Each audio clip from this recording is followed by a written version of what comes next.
Hello students. तो आज ये क्वेश्चन डिस्कस करते हैं। ये क्वेश्चन आया था नीट 2025 वाले पेपर के अंदर। जैसे कि दिख रहा है ऑर्गेनिक केमिस्ट्री का क्वेश्चन है। तो आप इसको है ना, ऑर्गेनिक केमिस्ट्री के अंदर 11th क्लास की एनसीईआरटी है, उसके अंदर चैप्टर है some basic principles of organic chemistry, वहाँ से क्वेश्चन आया है। तो मेथड ऑफ सेपरेशन के ऊपर क्वेश्चन है और सारे के सारे जो है ना सेपरेशन डिस्टिलेशन मेथड के ऊपर क्वेश्चन आ रखा है। ठीक है, इस साल क्वेश्चन डिस्टिलेशन से आया, हो सकता है कि मे भी नेक्स्ट ईयर क्रोमेटोग्राफी से आ जाए। तो जो लोग भी तैयारी कर रहे हैं नीट के लिए, वो लोग हमेशा एनसीईआरटी रीड करके ज़रूर जाए, क्योंकि ये वाला क्वेश्चन अगर देखोगे ना सीधा सीधा एनसीईआरटी से आ रखा है। ठीक है, एकदम एनसीईआरटी से लाइन टू लाइन क्वेश्चन उठाया गया है। तो एक बार अपन समझते हैं कि ये जो मेथड है वो कौन कौन से मेथड है अपने पास। तो सबसे पहला है डिस्टिलेशन अंडर रिड्यूस्ड प्रेशर। तो एक बार सबसे पहले सिंपल डिस्टिलेशन समझते हैं। सिंपल डिस्टिलेशन कब कराते हैं? सिंपल डिस्टिलेशन जब बॉइलिंग पॉइंट में डिफरेंस क्या होता है, बॉइलिंग पॉइंट में जो डिफरेंस है वो लार्ज हो।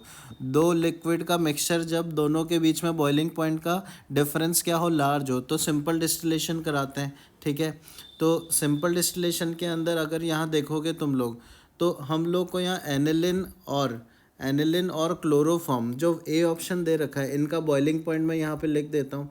ये सारा डेटा आप लोग को एनसीईआरटी के अंदर मिल जाएगा। तो इसका 334 केल्विन होता है, एनिलिन का 457 केल्विन होता है। तो दोनों के बॉइलिंग पॉइंट में काफ़ी डिफरेंस है, मतलब दोनों का सेपरेशन अपन करा सकते हैं सिंपल डिस्टिलेशन से। ठीक है ना, क्लोरोफॉर्म और एनिलिन का। फिर आते हैं नेक्स्ट अपने पास, अगला आता है सिंपल डिस्टिलेशन के बाद फ्रैक्शनल डिस्टिलेशन। ये कब कराते हैं? ये जब कराते हैं जब अपने पास बॉइलिंग पॉइंट में जो डिफरेंस है वो लार्ज नहीं हो, वो कैसा हो, बहुत स्मॉल हो, कि ऐसा मिक्सचर जिसमें लिक्विड का बॉइलिंग पॉइंट बहुत आसपास एक दूसरे के क्लोज है, तो इसके लिए फ्रैक्शनल डिस्टिलेशन कराते हैं। और इसका जो एग्जांपल है अपने पास क्रूड ऑयल के अंदर बहुत सारे अपने पास हाइड्रोकार्बन होते हैं जिनका बॉइलिंग पॉइंट आसपास होता है। ठीक है, सीधा ये एनसीईआरटी से उठाया हुआ क्वेश्चन है, तो इनके लिए फ्रैक्शनल डिस्टिलेशन हम लोग कराएंगे। तो बी की मैचिंग हो जाएगी अपने पास थर्ड के साथ, और जो ए की मैचिंग है अपने पास हो रही थी फोर्थ के साथ।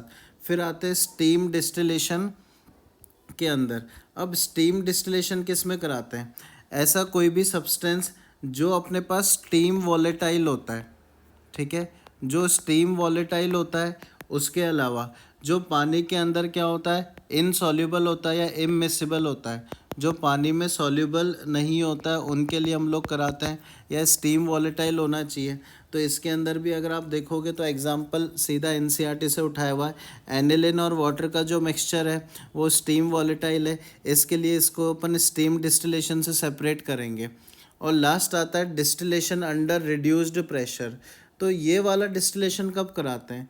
तो ऐसा है कि जब है ना बॉइलिंग पॉइंट वेरी हाई होता है, ऐसे अपने पास मिक्सचर जिसके अंदर बॉइलिंग पॉइंट लिक्विड्स का क्या हो, वेरी हाई, बहुत ज़्यादा होता है, तो जस्ट उनके बॉइलिंग पॉइंट से नीचे अपन उनको क्या कराते हैं, वेपराइज करा देते हैं, प्रेशर कम करके, प्रेशर को रिड्यूस करके जस्ट बॉइलिंग पॉइंट से कम वाले टेम्परेचर पे उनको वेपराइज करा के सेपरेशन कराते हैं। तो इसका एग्जांपल अपने पास हो जाएगा ग्लिसरीन। तो देखो अपने पास सोप इंडस्ट्री के अंदर जो ग्लिसरीन है उसको सेपरेट करते किससे, स्पेंट लाई से। ठीक है, सोप के अंदर। तो इसको अपन मैच कर देंगे फर्स्ट से।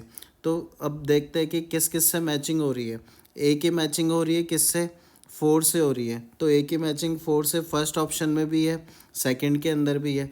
बी की मैचिंग अपनी थर्ड से हो रही थी, तो बी की मैचिंग दोनों के अंदर देखने को मिल रही है। अब सी की मैचिंग अभी अभी अपन ने करी, फर्स्ट से होनी चाहिए। सी की मैचिंग फर्स्ट से हो रही है, तो फाइनल आंसर भी क्या हो जाएगा, फर्स्ट ऑप्शन।